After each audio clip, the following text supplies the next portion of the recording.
বিসমিল্লাহির রহমানির রহিম। পুরো দেশ থেকে যেখান থেকেই আজকের মার্চ ফর গাজায় অংশগ্রহণ করার জন্য রাজধানীর বুকে এসেছেন তাদের সবাইকে রক্তভেজা সালাম, আসসালামু আলাইকুম ও রহমতুল্লাহ।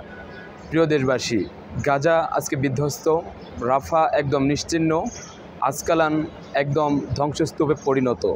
কিন্তু আজকে আমরা মুসলিমরা কেমন যেন উদাসীন এবং আলস্যতার চাদর গায়ে জড়িয়ে বসে রয়েছি।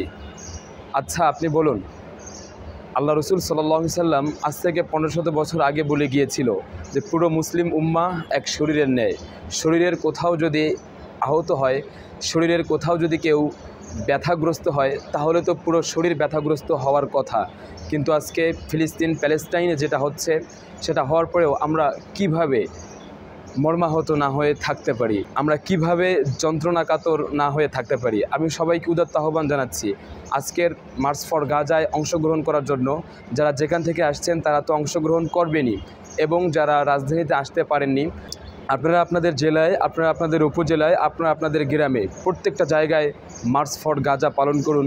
প্যালেস্টাইনের নির্যাতিত, নিপীড়িত, আহত ভাইদের পাশে থাকুন। ইনকিলাব জিন্দাবাদ।